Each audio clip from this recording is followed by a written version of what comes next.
सुरक्षित खेती के मायने क्या है, पहले हम ये समझ लें। आप जो खेती करते हैं बहुत अच्छी खेती कर रहे हैं, एक नंबर खेती कर रहे हैं। खेती की बात हो या मोटरसाइकिल चलाने की बात हो, कार चलाने की बात हो, अगर एक लिमिटेड स्पीड में, एक आपके कंट्रोल में अगर स्पीड है तो एक्सीडेंट नहीं होगा।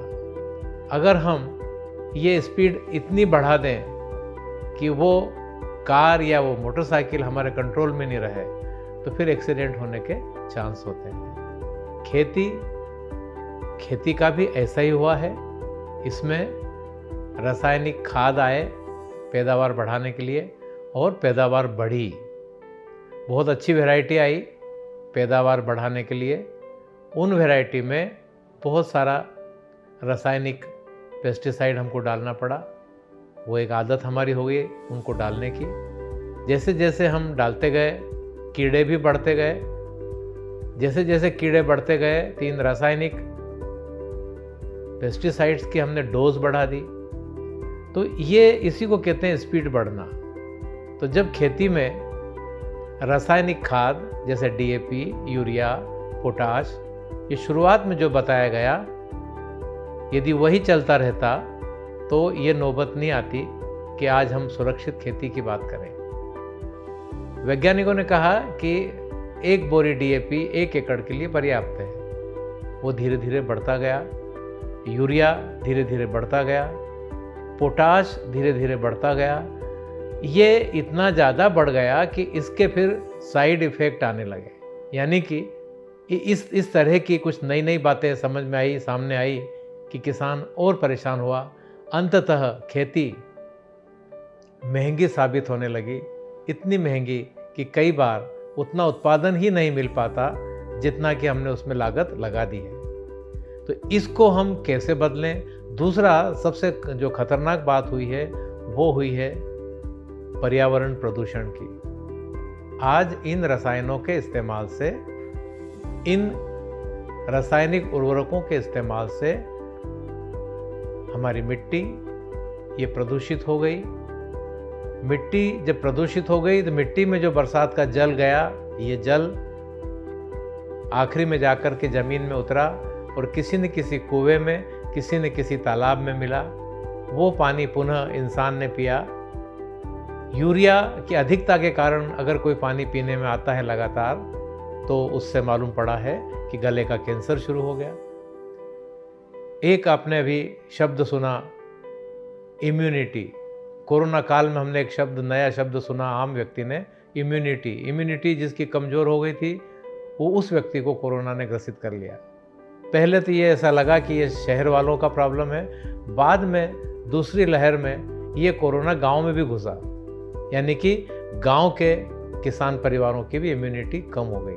तो ये जो रासायनिक चीज़ें हैं जिनके इस्तेमाल बढ़ते गए हैं, तो इनसे इम्यूनिटी कम हुई। और इम्यूनिटी किसकी कम हुई? हमारे शरीर का एक पार्ट है जिसको बोलते हैं हम लोग लंग्स में ये रासायनिक चीज़ें बैठ गई। तो उसका परिणाम ये हुआ कि लंग्स पूरी तरह से काम नहीं कर पाए, ऑक्सीजन पूरी तरह से बन नहीं पाई।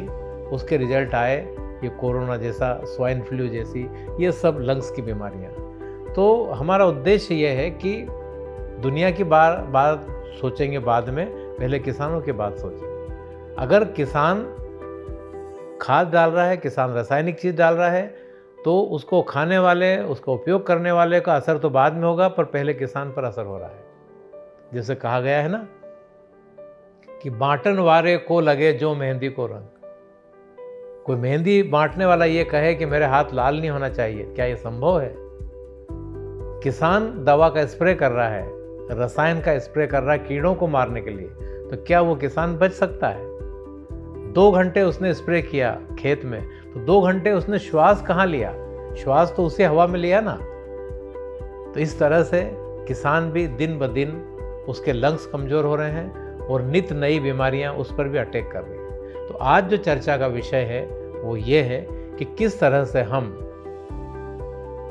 खेती किस सुरक्षित तरीके से करें हम, ताकि सबसे पहले किसान बचे, सबसे पहले किसान का परिवार बचे, उसके परिवार के छोटे छोटे बच्चे, आजकल ज़्यादा है भी नहीं, 1 या 2 बच्चे, वो भी उसी खेत में खेल रहे हैं, घूम रहे हैं, वो बचे। शेर का बच्चा एक ही अच्छा, मगर वो एक बच्चा, उसके लंग्स अच्छे रहे, उसका हार्ट अच्छा रहे। इन सब के लिए अब पहली आवश्यकता है आज अगर किसी की, एक विद्वान ने कहा है कि दुनिया मरती भी हो तो फिक्र मत करना, फिक्र करना उस किसान की। अगर किसान बचा लेंगे आप, किसान को बचा लेंगे तो एक नई दुनिया खड़ी हो सकती है। तो आज का जो विषय है हमारा वो ये है, खेती करें। और हम वो बात भी नहीं कह रहे हैं कि जैविक खेती एकदम पूरी तरह से जैविक करें, हम तो कहते हैं मिली जुली करें। जहाँ आवश्यक हो वहाँ रासायनिक भी करें। रासायनिक खाद से हमारा तात्पर्य सिर्फ इतना है कि इसको अपने मन से या किसी के कहने से नहीं डालें, मिट्टी की जांच के आधार पर डालें। मिट्टी की जांच के आधार पर जो खाद डलता है वो लगभग जैविक खेती के बराबर है। जो वैज्ञानिकों ने एक डोज फिक्स कर दी है, उस तरीके से जो दवाइयाँ डल रही है, पेस्टिसाइड, वो समझो कि सही है। मगर जहाँ हमने हमारा मन इसमें लगाया, हमारी इच्छा लगाई, तो सब गड़बड़ हो जाता है। तो आज जो हम बात करने जा रहे हैं वो इन्हीं चीज़ों पर बात करने जा रहे हैं कि अब हम क्या करें खाद के मामले में, क्योंकि खाद तो डालना पड़ेगा। हमारा जो पौधा है इसके बारे में हमारे वैज्ञानिक, जिन्होंने विश्व को बताया कि पेड़ पौधों में जान होती है, जिसमें जान होती है तो वो भोजन तो करेगा। तो ये जो भोजन करने वाली जो बात है, यानी कि खाद तो उसको लगेगा। खाद दो प्रकार के होते हैं, रासायनिक भी होते हैं जिसका हम उपयोग कर रहे हैं, जैसे डीएपी, यूरिया, पोटाश, और दूसरा हमारा घर का गोबर का खाद, हमारे देशी चीज़ें। ये हम आज के टॉपिक का हमारा विषय ये है कि हम दोनों का मिला जुला उपयोग करें और लिमिट में करें। अगर हम लिमिट में करेंगे तो ये जो खेती है जिसमें आज चिंता घुस रही है किसान को भी, पूरे विश्व को भी, कि जहर फैल रहा है या प्रदूषण फैल रहा है, मिट्टी जहरीली हो गई, पानी जहरीला हो गया, हवा जहरीली हो गई, ये सब चीज़ें जो जहरीली हुई है, इससे कैसे बचा जाए, आज का मूल टॉपिक ही ये है। और मैं अगर एक लाइन में ये बात को कहना चाहूँ कि भोजन तो जहर से मुक्त रहे, भोजन तो जहर से मुक्त रहे, हवा भी हो अमृत जैसी, ये वस्त्र जहर से मुक्त रहे, जब करें थोड़ी थोड़ी जैविक खेती। थोड़ी थोड़ी, एक छोटा सा खेत, 1 बीघा, आधा बीघा, आपके उस खेत का एक छोटा सा पार्ट, सिर्फ उसी में हम शुरू करें। और कम से कम शुरुआत हम उतने से टुकड़े से करें जिसका अनाज, जिसका भोजन हमारे घर के काम में आ रहा है। वो दाल जो 12 महीने हम घर में खाएंगे, वो गेहूं जो 12 महीने घर में खाएंगे, जो चावल, जो सब्जियां हम जो घर में खाने वाले हैं, नींबू, संतरा अगर हम पका रहे हैं, तो वो इतना पार्ट जिसको हम घर में उपयोग करेंगे, उसमें हम पूरी तरह से रसायन को मुक्त करके देखें। अगर यहाँ हमारा कॉन्फिडेंस बढ़ता है कि हाँ गेहूँ पैदा हो सकता है, तो फिर हम इस पद्धति को पूरी खेती में लागू करेंगे। स्टार्ट से हम नहीं कह रहे हैं कि बहुत सारे क्षेत्रफल में आप ये काम करें।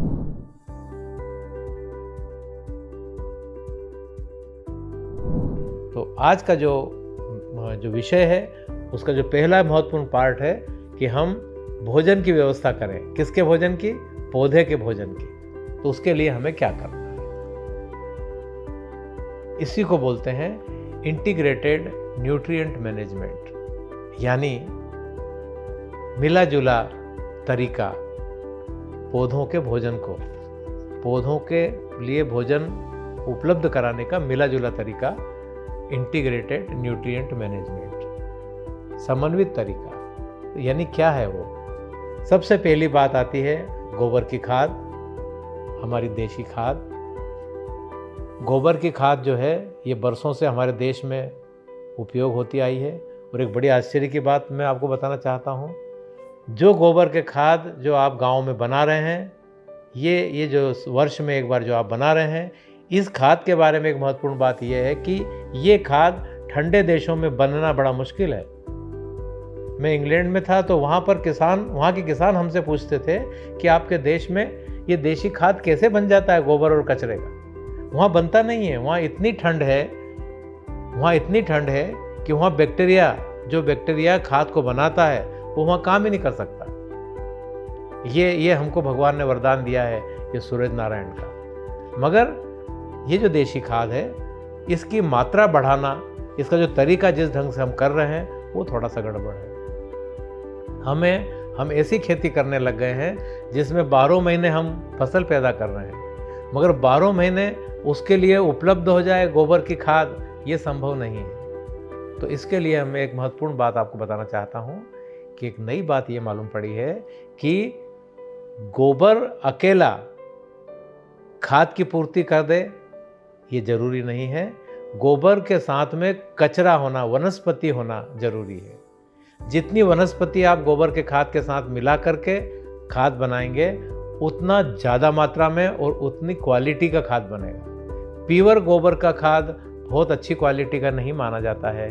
गोबर के साथ में आपके खेत में, आपके खेत के आसपास खड़ी हुई वनस्पति, ये पुआड़िया, ये गाजर घास, ये आधा शीशी, ये अंधी झाड़ा, जो आप लोकल नाम बोलते हो, ये जितनी वनस्पति बरसात में उगती है हमारे खेत के बाहर, ये सब भगवान का दिया हुआ वरदान है और हम इसको अटाला मानते हैं। जिसका गुण नहीं जानते हैं उसको हम अटाला कह देते हैं। तो मेरा आपसे एक निवेदन है कि अब जो खाद बनाए हम, उसमें हमारे गांव के चारों तरफ खाली ज़मीन पर उगी हुई वो सब वनस्पति भी काम में लें, वो भी इस घूरे में डालें, जिसको आप मालवा में घूरा बोलते हैं, उधर कहते हैं अपना, कहीं उखेड़ा बोलते हैं, कहीं रुखड़ा बोलते हैं।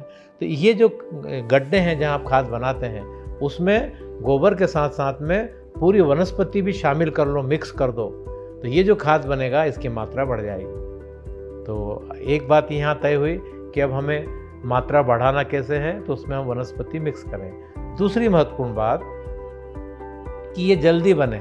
आज जो हमारा तरीका है, हम वर्ष में एक बार खाद निकालते हैं। अभी इन दिनों में अक्षय तृतीया के बाद में किसानों के खेत की ट्रॉली गाड़ियां चालू हो जाएगी, उसको खेत में डाल करके आ जाएंगे। अभी से इसी धूप में बड़ा अत्याचार हो रहा है इस खाद के ऊपर। ये जैविक खाद है। जैविक खाद का मतलब है इसमें बैक्टीरिया है, जीव है, ये हमारे मित्र हैं। हम तो बैठे हैं कूलर में, हम तो बैठे हैं पंखे में, और ये जीव को बेचारे को अभी से हमने खेत में जाके फैला के आ गए, तो क्या होगा इनका। ये अगर ये जीव मर गए इस धूप के अंदर, 40-42 डिग्री निमाड़ का टेम्परेचर देख लो तो 47 डिग्री पहुंच जाएगा, तो इसमें ये बैक्टीरिया कहाँ जिंदे रहेंगे। ये मर गए मतलब वो खाद मर गया, यानी हम जो पैदावार ले रहे हैं वो मरे हुए खाद से ले रहे हैं। काश ये खाद जिंदा रहता तो कितना अच्छा होता। तो जो दूसरी महत्वपूर्ण बात है आज की, वो ये है कि हम इस खाद को अभी इस धूप के अंदर उपयोग नहीं करें, इसको ले जा करके वहाँ ढेर कर दें। एक किसी झाड़ के नीचे आप एक ढेर बना दीजिए, उसके बाद में इसमें बरसात होने दीजिए। जब 1 या 2 बरसात, 3 बरसात हो जाए, आपकी फसल को बो लीजिए। आप ये बोई हुई फसल पर बरसात में इस खाद को अच्छे से छान लें, रेती छानने के चलने में, और इसको आप यूरिया जैसा फेंक दें खड़ी फसल पे। आप देखिएगा साहब, ये जो खाद है जो आप फेंकेंगे ऊपर से छना हुआ खाद, ये अब आपको 1-2 दिन नहीं, फसल के पकने तक काम आएगा। जितनी बार इसको नमी मिलेगी उतनी बार आपके पौधे को खाद मिलेगा। इस तरीके को इस बार बदल के देखिएगा, और नहीं तो रहने दीजिए। आप अभी इसको बरसात में ढेर कर दीजिए। जब आपकी अगली फसल आएगी, गेहूँ, लहसुन, आपका कोई भी सब्जी भाजी, उस समय इसका उपयोग कीजिए बरसात के बाद, तो ये और ज़ोरदार होगा। तो इस खाद की एक तो ये बात हो गई। ये खाद फास्ट कैसे बने, ये बड़ा महत्वपूर्ण बात है। ये खाद आज जो 1 वर्ष में बन रहा है, और वो भी कच्चा पक्का बन रहा है। अगर कच्चा खाद अगर है और खेत में जा रहा है, तो याद रखना ये खाद नहीं जा रहा है, ये आपकी जो दीमक है, एक कीड़ा आता है जो जड़ को काटता है, दीमक, उद्दी बोलते हैं उसको मालवा में, उद्दी। ये सब कीड़े इसलिए जाते हैं खेत में कि हमने पके हुए खाद के साथ में कच्चा खाद भी भेज दिया। एक कीड़ा आता है सफ़ेद रंग का, उसको व्हाइट ग्रब कहते हैं। सफ़ेद इतनी बड़ी इल्ली आती है। वो इल्ली अगर जाती है खेत में, तो वो कच्चे खाद की वजह से जाती है। तो अगर हो सके तो आप खाद बनाने के समय इन बातों का ध्यान रखें। एक और फास्ट तरीका मैं आपको बता रहा हूँ कि किस तरह से गोबर के खाद को या देशी खाद को फास्ट बना सकते हैं। फास्ट बनाने का एक तरीका सबसे अच्छा है, आप जानते हैं, वर्मी कंपोस्ट यानी केचुआ की खाद। केचुआ को गिंडोला भी कहते हैं, केचुआ को गिंडोला भी कहते हैं। और ये गिंडोला का एक ही काम है कि कच्ची पक्की वनस्पति गोबर, ताज़ा नहीं होना, कच्ची पक्की वनस्पति यानी कि थोड़ी सी पुरानी, जो आपका ये घुरा है, आपका जो उकेड़ा है, रुखड़ा, इसके जो ऊपर पड़ा हुआ जो मटेरियल है, गोबर और कचरा, उन सब को लेकर के हम इसमें डाल दें, एक गड्ढे में डाल दें, पानी डाल दें और उसमें केचुए छोड़ दें। तो ये आप देखना कि ये केचुए आपका 8 दिन 10 दिन के अंदर खाद बनाना शुरू, खाद बना करके ये ऊपर ला करके रखते हैं कि जो खाद है, जो खाद आप बना रहे हैं, ये खाद आपको ढूंढने की ज़रूरत नहीं है। ये खाद, ये एक प्रकार की इनकी लेट्रिन है, इनकी विस्टा है, उसको छोड़ने के लिए ये ऊपर आते हैं, खाते नीचे हैं और विस्टा करने के लिए ऊपर आते हैं। आपके खाद के गड्ढे के ऊपर एक लेयर बन जाएगी, एक सतह बन जाएगी, जैसे चाय की पत्ती होती है ना, छान करके जो हम फेंकते हैं, उस चाय की पत्ती जैसी दानेदार खाद आपके खेत के, आपके उस घुड़े की सतह पर आ जाती है। ये आपका खाद है, ये फास्ट खाद की विधि। अब गया जमाना वो कि साल में एक बार खाद मिल रहा है, अगर ऐसा बनता रहा, ऐसा चलता रहा तो खेती में हम कभी आगे नहीं बढ़ेंगे। फास्ट खाद बनाने की विधि है वर्मी कंपोस्ट। दूसरी एक और महत्वपूर्ण चीज़ है जिसको हम बोलते हैं बायोडिकम्पोजर। एक बैक्टीरिया का एक कल्चर है, बैक्टीरिया है उसके अंदर।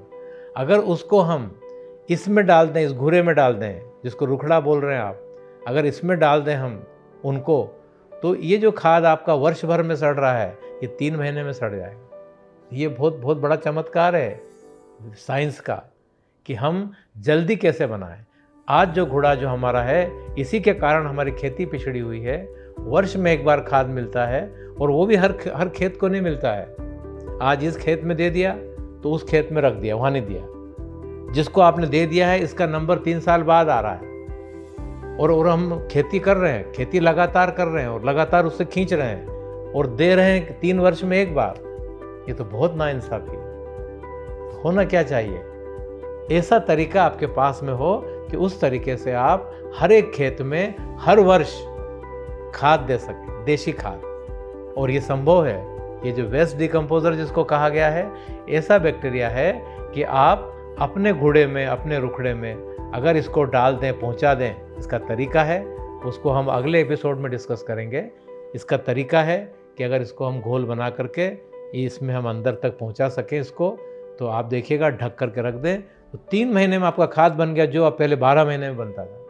और जिस बार किसान के देशी खाद की फैक्ट्री 3 महीने में अगर खाद बनाने लगेगी, तो आपका एक भी खेत ऐसा नहीं रहेगा जहाँ पर कि खाद नहीं मिला हो। और मेरा ये दावा है, आज किसान का ध्यान सिर्फ उस खेत की ओर है जो उसका प्यारा खेत है, उसको यहाँ मालवा में अडान बोलते हैं, जिस पे बहुत सेवा होती है, पूरे घर का ध्यान उसी पर है क्योंकि वो पानी वाला खेत है। निमाड़ में इसको बोलते हैं वाड़ी। वाड़ी यानी कि जिसमें पानी की व्यवस्था हो और पूरा परिवार जिस पे ज़्यादा ध्यान दे रहा हो। तो ये तो वाड़ी या अडान तो वो खेत है आपका, एक प्रिय खेत जिस पर आपने बहुत ध्यान दिया। और वो जंगल वाला खेत जो गांव से दूर है, 1 किलोमीटर दूर, उसमें खाद ही नहीं जा रहा है, ये देशी खाद जाता ही नहीं है, उसको टाटा कर दिए। अरे खेत को जब तुम टाटा कर दोगे, मेरे गांव के वसूली पटेल साहब थे, वो कहते थे कि तुम खेत को टाटा कर रहे हो बुआई के समय, तो जब कटाई करोगे तो उस समय क्या करोगे, उस समय क्या लाओगे वहाँ से? तो खेत तुमको टाटा करेगा, रहने दे, ट्रॉली मत ला, ऐसे ही पोटला बांध के ले जा। ये क्यों हो रहा है?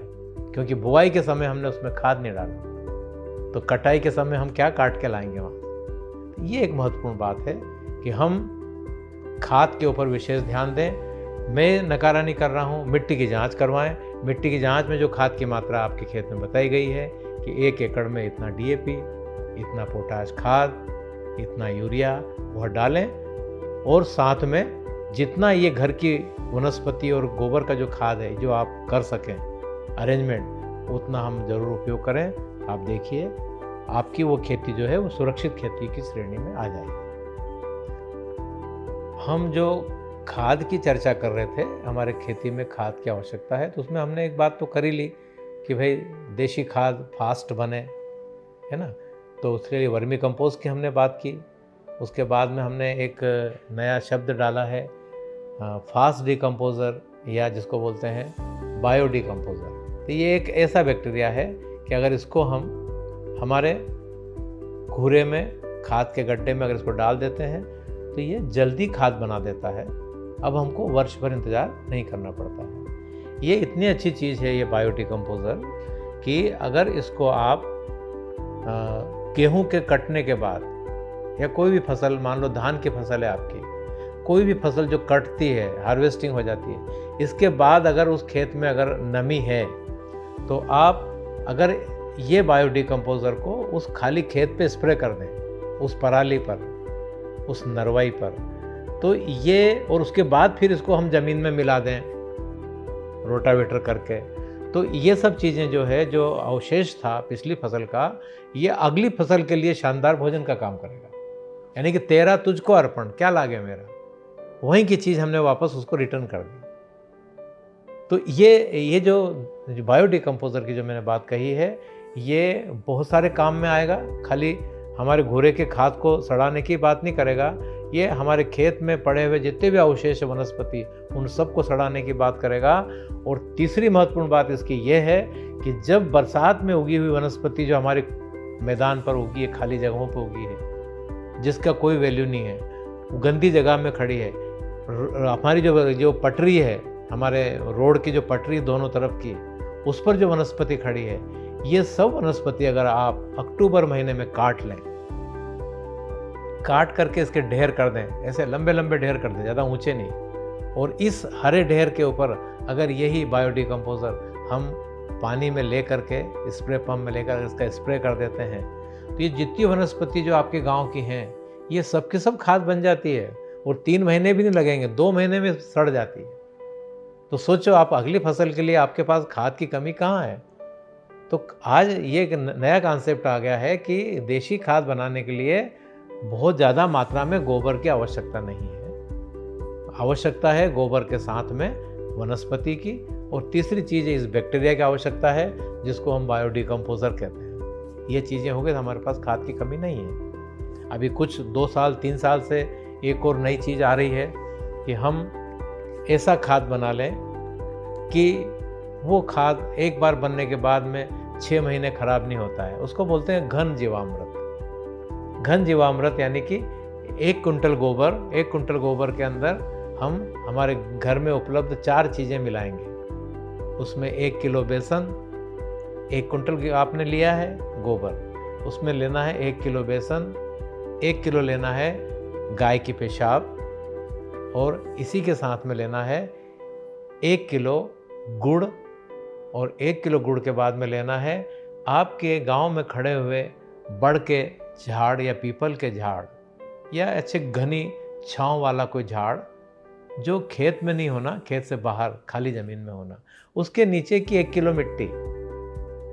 ये बड़ी महत्वपूर्ण मिट्टी है, इसको वर्जिन सॉइल कहते हैं। ये ऐसी मिट्टी है कि यहाँ पर किसी ने खाद नहीं डाला है, यहाँ पर किसी ने रासायनिक चीज़ नहीं डाली है, ये खेत से बाहर झाड़ खड़ा है आपके गांव में, उसके नीचे की मिट्टी की बात कह रहा हूँ मैं। इसमें बहुत सारे बैक्टीरिया हैं। इसको भी 1 किलो ले लेते हैं इस 1 कुंटल गोबर के साथ में, और इन सबको अच्छे से मिला करके ये जो खाद हमारा जो बनने जा रहा है, अच्छे से मिला करके अगर इसके ऊपर एक टाट की बोरी ढक देते हैं तो 2 दिन के अंदर ये आपका खाद बन गया। अब बताइए ऐसी कौन सी विधि है जो 2 दिन के अंदर आपको खाद तैयार करके दे रही है। तो अब हमें थोड़ा सा इन विधि की ओर मुड़ना है अगर हमें आगे चल करके सुरक्षित खेती करना हो। तो ये जो विधि जो मैंने बताया आपको, इसका नाम है घन जीवामृत। 24 घंटे 48 घंटे के बाद में ये जो गोबर जिसमें हमने 4 चीज़ें मिलाई है, गोमूत्र मिलाया है, बेसन मिलाया है, इसमें गुड़ है, तो झाड़ के नीचे की मिट्टी है, तो ये जो चीज़ बनी है इसको हमें थोड़ा सा सूखा करके रखना है। तो कुछ किसान तो इसको छोटे छोटे लड्डू बना लेते हैं, और लड्डू को छाँव में सुखा देते हैं, 2-3-4 दिन में सूख जाता है। ये सूखे हुए लड्डू जो है, इनकी एक विशेषता बन जाती है कि अब ये आपका जो गोबर का खाद है, जो घन जीवामृत का जो इसका रूप है, ये अब 2-4 दिन नहीं, 6 महीने भी खराब नहीं होगा। 6 महीने बाद भी अगर आपको ज़रूरत पड़ गई, इसका उपयोग करेंगे तो ये एक्सपायर नहीं होगा, जबकि रासायनिक खाद एक्सपायर हो जाते हैं। अभी जो लोगों के पास ड्रिप की व्यवस्था है और उन्होंने ये घन जीवामृत बना लिया है, लड्डू बना दिए हैं, तो उन्होंने एक नया काम चालू कर दिया है। उन्होंने जो ड्रिप लगाई हुई है, जो ड्रिप की आजकल खेती हो रही है, निमाड़ में ज़्यादा हो रही है, तो कपास में, मिर्ची में जो ड्रिप लगा रहे हैं, तो प्रत्येक ड्रिप जो पौधे के पास में बूंद बूंद जो गिरा रही है पानी, उसके नीचे ये एक लड्डू रख दिया है। जो घन जीवामृत की जो मैंने बात कही ना, एक एक लड्डू प्रत्येक ड्रिप के नीचे रख दिया है, बूंद के नीचे। तो वो बूंद उसके ऊपर गिर रहा है लड्डू के ऊपर, और ये जो पानी है ये उसकी जड़ को मिल रहा है, पौधे की। अब जितनी बार ड्रिप का पानी गिरेगा, चाहे 3 महीने फसल रहे, 3 महीने जो पानी गिरेगा, 3 महीने उस पौधे को शानदार खाद मिलेगा। कितना अच्छा तरीका है। तो इसको बोलते हैं घन जीवामृत। इसी तरह का एक फास्ट यूज़ करने वाला एक तरीका है कि आपको उपयोग करना हो तभी बनाइए, तो उसको बोलते हैं जीवामृत। जीवामृत में वही चीज़ें हैं, गोबर है, 10 किलो गोबर, 10 लीटर पेशाब है, यही पशुओं की पेशाब, जिसमें गाय की पेशाब की प्रमुखता होना चाहिए, 1 किलो बेसन है, 1 किलो गुड़, और वही उस झाड़ के नीचे की मिट्टी। ये सब चीज़ें मिला करके एक ड्रम में डाल दी जाती है, 200 लीटर वाले ड्रम में, और बढ़िया से हिलाते हैं। 48 घंटे बाद में ये आपका खाद तैयार हो गया। ये खाद काहे के लिए है? ये पानी के साथ बहाने के लिए है। यदि आपका पानी चल रहा है, गेहूं में नाली चल रही है, तो उस नाली के ऊपर एक टोटी लगा दें, एक कोठी में इसको भर दें और एक नल लगा दें, और नल की धारा लगातार उस बहते हुए पानी में गिर रही है और पूरे खेत में ये शानदार खाद जा रहा है। तो ये कुछ ऐसी चीज़ें हैं। हम हमेशा ये कहते हैं कि DAP ज़रूर डालिए, यूरिया, पोटाश, जो आपको डालना हो डालिए, मगर लिमिट में डालिए, और बाकी का काम इनसे चलाइए। लिमिट का मतलब मेरा है कि जितना मिट्टी की जांच में बताया गया है उतना डालिए, बल्कि हम तो ये कहेंगे उससे कम डालिए। अगर आपने जीवामृत बहा दिया है खेत में, अगर आपने घन जीवामृत बना लिया है, तो आप खुद ही कहेंगे कि अब हमको इन खादों की ज़रूरत कम है। तो हम धीरे धीरे रसायन को कम करें, एकदम हटाने की ज़रूरत नहीं है। हम ऐसी खेती की बात नहीं कर रहे हैं। हम तो ये कह रहे हैं कि थोड़ा थोड़ा सा सहयोग इनका भी लें, इनका भी लें। मिली जुली जो खेती है, इसी को हम एडवोकेट करते हैं, इसी को हम बढ़ाना चाहते हैं, और इसी को कहा है सुरक्षित खेती की ओर 2 कदम। तो ये 2 कदम इस तरह के होंगे। इसके साथ में कुछ चीज़ें और है जो कि एक बहुत अच्छा देशी खाद बनाती है। आपके घर में से राख निकलती है। राख आजकल हालांकि गैस आ गई, राख की ज़्यादा ज़रूरत नहीं पड़ रही है, चूल्हों में से निकलती नहीं है। फिर भी एक फार्मूला याद रखें, जहाँ भी कभी राख आपको मिल जाए, तो उस राख को हम 8 दिन 10 दिन की राख इकट्ठी करें, और एक बार इस राख को शाम के समय जहाँ पशु हमारे बांधे जाते हैं, जो गौशाला है हमारी, उसमें इस राख को फेंक दें रात को। सुबह इस राख को हम वापस झाड़ू लगा करके इसको बोरी में भर लें। इसके बारे में ये कहा गया है कि इस राख में पोटाश भी है, इस राख में फास्फेट भी है, इस राख में नाइट्रोजन भी है। क्यों? कि राख के ऊपर रात को गिर गई है गौमूत्र की धारा। ये गौमूत्र गिरने के कारण ये जो पशु मूत्र है, कोई भी मूत्र हो, उसको जो अंग्रेजी में कहा गया है यूरिन इसलिए कहा गया है कि उसमें यूरिया होता है। तो पशुओं के पेशाब में 6% नाइट्रोजन होती है, वो यूरिया वाला तत्व। तो ये जब दोनों साथ में शामिल हो जाते हैं और ये अगर खेत में जाते हैं, तो ये बेहतरीन खाद का काम करते हैं। तो थोड़ा थोड़ा सब दूर से हम सहारा लगा करके खेती करते हैं।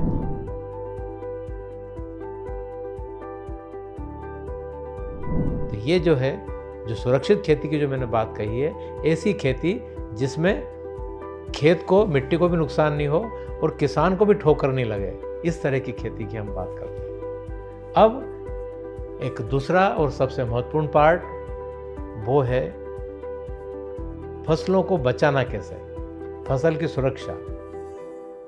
तो फसल की सुरक्षा में कीटनाशकों का उपयोग बहुत ज़्यादा बढ़ गया है।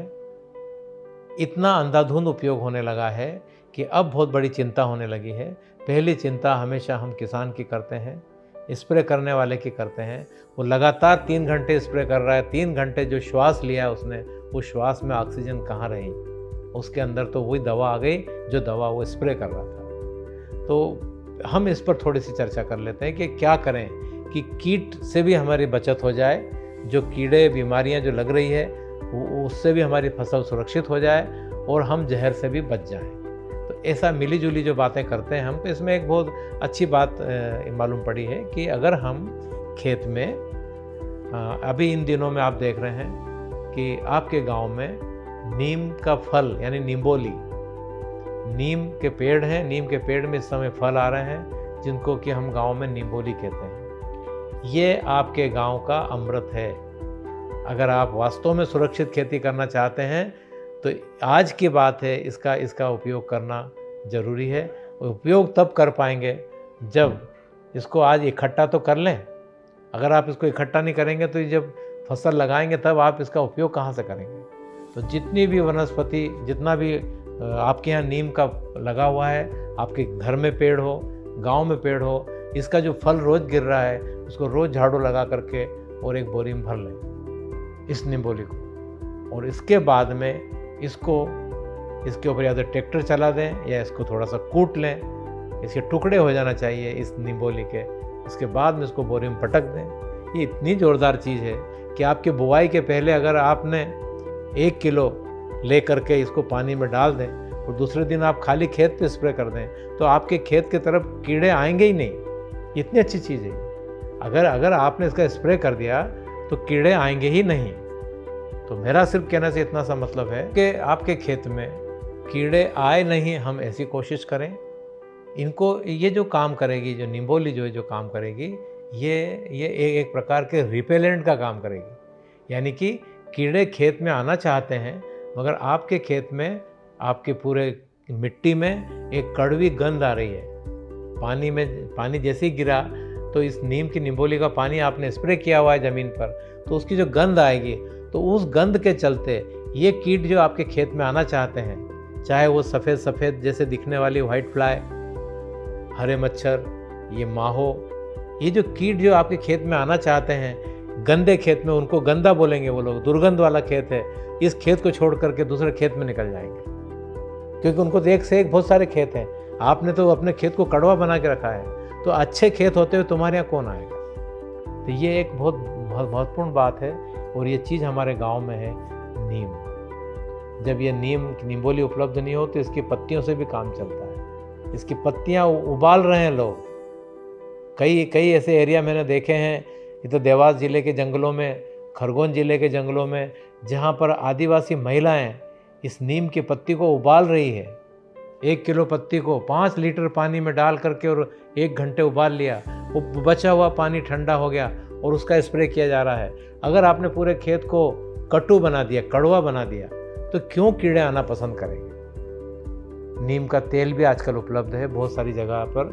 आजकल नीम ऑयल मिलने लगा है, इसका स्प्रे किया जाता है। इस तरह की चीज़ें हैं जो वनस्पति से बनी हुई हैं। हमारे खेत में कोई फसल लगी है, मान लो कपास, मिर्च, कुछ भी लगा हो, और उस खेत के मेड़ पर आप देखते हैं कि वहाँ पर बहुत सारे पेड़ खड़े हैं, सीताफल, नीम, है ना, इस तरह के पेड़।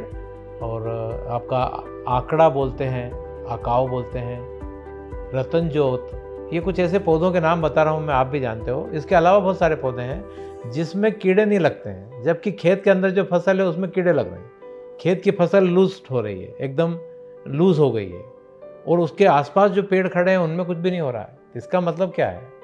इसका मतलब ये हुआ है कि कीड़े उनसे डरते हैं। आज अगर बच्चा ज़्यादा मस्ती कर रहा है तो उसको डराने के लिए आप कहते हैं कि बुला तो पुलिस वाले को, तो बच्चा बेचारा चुप बैठ जाता है। जब आपका बच्चा पुलिस के नाम से डर जाता है और आपके खेत के आने वाले कीड़े आपके फसल के अंदर वो नीम के नाम से, आंकड़े के नाम से या सीताफल के नाम से डरते हैं, तो आप डराते क्यों नहीं हो? ये है इसका कॉन्सेप्ट। इनको उबाल करके हम तैयार कर लें इनके कीटनाशक, ये कई महीने तक खराब भी नहीं होते हैं। जब आपका मूड आए इसका स्प्रे करते चलो। जब खेत की बॉर्डर पे लगा करके खेत की फसल पर, खेत की मिट्टी पर जब इसका स्प्रे होगा तो वो आना ही नहीं चाहेंगे। तो ये सब जो पेस्टिसाइड हैं इनको हर्बल पेस्टिसाइड कहते हैं, जो पौधों से ही निकाले गए हैं। इसमें एक और जो अच्छी बात है, चिपकाने वाले, जैसे आजकल आपने देखा होगा कई खेतों में पीले पीले रंग की प्लेटें लगी रहती है, उस पर ऐसा चिपचिपा पदार्थ है। अगर कीड़े आए, वो चमक के कारण कीड़े अट्रैक्ट होते हैं, उस पर आते हैं तो चिपक जाते हैं। आपने अक्सर मिर्च के खेत में देखा होगा। ये बहुत अच्छा तरीका है।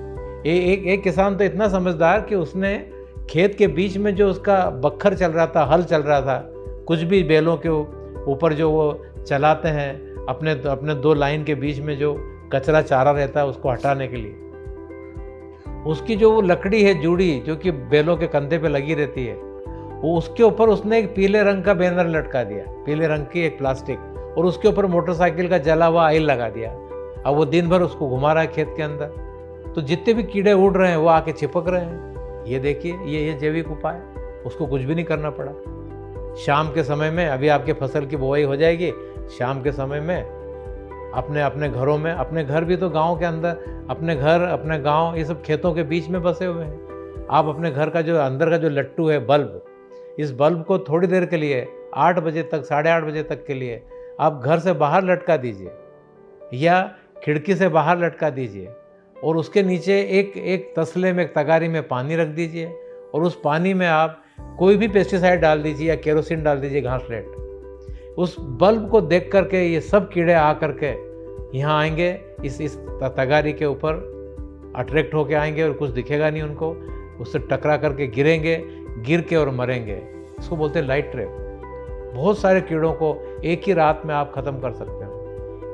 ये सब मिले जुले उपाय करना पड़ेगा। बहुत ज़रूरी हुआ तो पेस्टिसाइड की बात सोचेंगे, पहले ये उपाय तो करें अपन। अगर इसके बावजूद भी बच जाते हैं फिर हम पेस्टिसाइड भी डालेंगे, उसमें कोई शक नहीं है। तो एक तो मैंने पीले रंग की बात बताई, पीले रंग के बैनर, पीले रंग की प्लेटें, ये हम इसका उपयोग करें। रात को हम लाइट चलाएं, ज़्यादा देर नहीं, 1-1.5 घंटा, इसके अंदर कीड़े आके मरेंगे।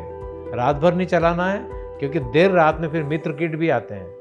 मित्र कीट का जिक्र करना बहुत ज़रूरी है। हमारी खेती में आने वाले सभी कीड़े दुश्मन नहीं हैं। इनमें से कई कीड़े ऐसे हैं जो आपके इन दुश्मनों को खाने के लिए आते हैं, और गलती से आपने अगर हेवी दवा डाल दी शुरुआत से तो बेचारे ये भी मर जाते हैं। आज जो सबसे महत्वपूर्ण बात हो रही है, मित्रों को बचाइए। एक शायर ने कहा है कि दोस्त जिसके साथ है तो दुश्मनों की क्या औकात है। दोस्त जिसके साथ है तो दुश्मनों की क्या औकात है। ये दोस्त को पहचानना पड़ेगा। ऐसे कई कीट हैं जो हमारे यहाँ सिर्फ इन कीड़ों को खाने के लिए आते हैं। तो अगले टॉपिक में हम उनके फोटो बताएंगे, कौन कौन से मित्र हैं, कौन कौन से दुश्मन हैं, उनसे आपका हम परिचय भी कराएंगे। हमारे साथ आप हमेशा जुड़े रहिए। और एक सबसे महत्वपूर्ण बात जो मैं आपको कहना चाह रहा हूँ वो ये है कि हमेशा अपने घर में जो आप पशुओं से दूध निकलता है, दूध से जो आप घी बनाते हैं, छाछ बनाते हैं, छाछ, मट्ठा, इसको हमेशा संभाल के रखें। ये जो पुरानी छाछ है, अगर इसको आपने तांबे के घड़े में रख दिया है 2-4 दिन, तो ये जो छाछ जो तांबे के घड़े में रखी हुई है, ये एक इतना अच्छा फफूंदनाशक बन जाता है, इतना अच्छा वायरिसाइड बन जाता है कि आपके खेत में आने वाली कोई भी फफूंद बीमारी, आपके खेत में आने वाली कोई भी वायरस वाली बीमारी, जैसे पीला मोजेक, वो इससे कंट्रोल हो जाता है। ये छोटी छोटी चीज़ें बहुत सारी है जिनसे हम हमारी फसल की बचत कर सकते हैं। और एक बात विशेष ये ध्यान रखें कि कीटनाशकों को जो आप लाते हैं वो हैवी कीटनाशक नहीं लाएं, लाइट कीटनाशक लाएं। जो आवश्यक हो वही लाएं। कि जो आप लेने जा रहे हैं, आप एक पढ़े लिखे व्यक्ति से, आप एक एक्सपर्ट से लिखा करके ले जाएं, वही दवाई लेके आएँ। जो कीट आए हैं उनके लिए दवाई लाएं। कहीं ऐसा ना हो कि आप लेने गए कुछ और वहाँ से मिल गई कुछ और अक्सर ऐसा होता है कि एक दवाई से काम नहीं चलता, 2 दवाइयाँ 3 दवाइयाँ लेते हैं। अगर 3 रसायन आपने आपस में मिला दिए हैं तो ये रसायन बहुत खतरनाक हो गए हैं। ये जो मिश्रण बना है, इस मिश्रण से गड़बड़ ये हो सकती है कि या तो आपके मित्र कीट मर जाएंगे या एक और खतरनाक गड़बड़ इसमें यह होने की रहती है कि जो दवाइयाँ आप लाए हैं ये सब अपनी शक्तियों को खो देंगे।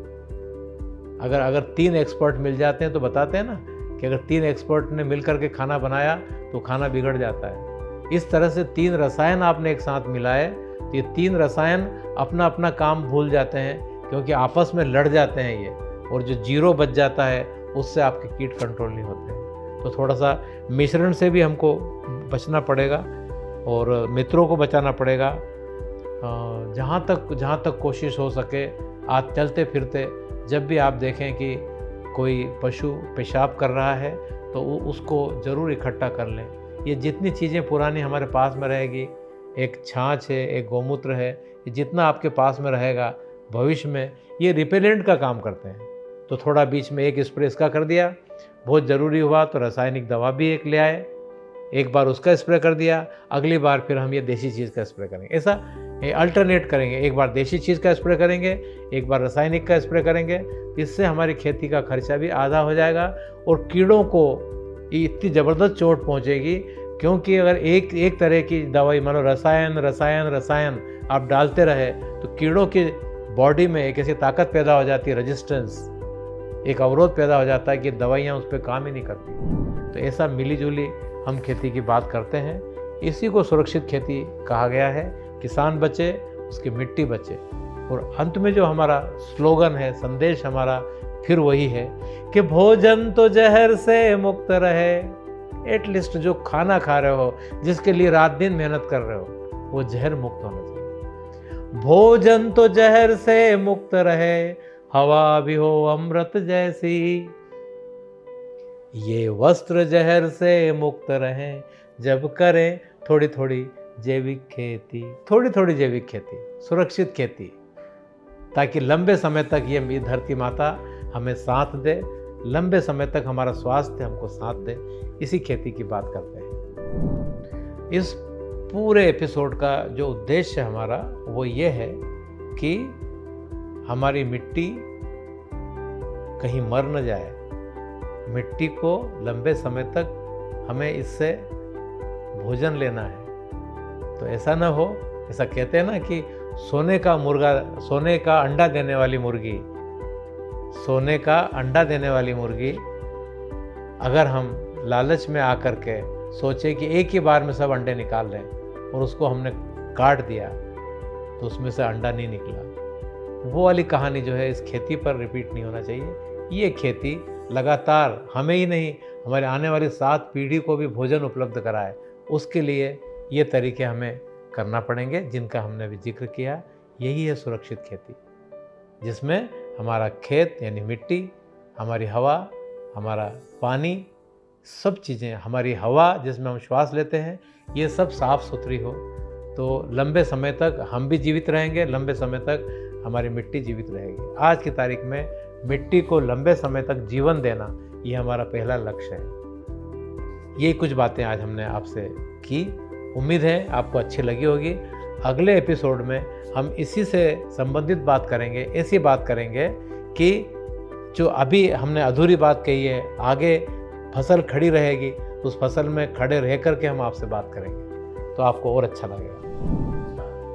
सब जन पानी रोकिए, बिन पानी सब सून, कास्ता पाइप अपनाए के, तो पानी बचे बूंद बूंद। किसान भाइयों, सुरक्षित खेती की ओर 2 कदम, इस पर आज चर्चा हुई। कास्ता पाइप्स के द्वारा इस कार्यक्रम को आपके तक पहुंचाया गया और भविष्य में भी हम इसी तरह से नए नए टॉपिक पे आपसे बात करते रहेंगे। अगर आपका कोई सुझाव है तो वो भी हमें ज़रूर अवगत कराइएगा, उस पर भी हम चर्चा करेंगे। धन्यवाद।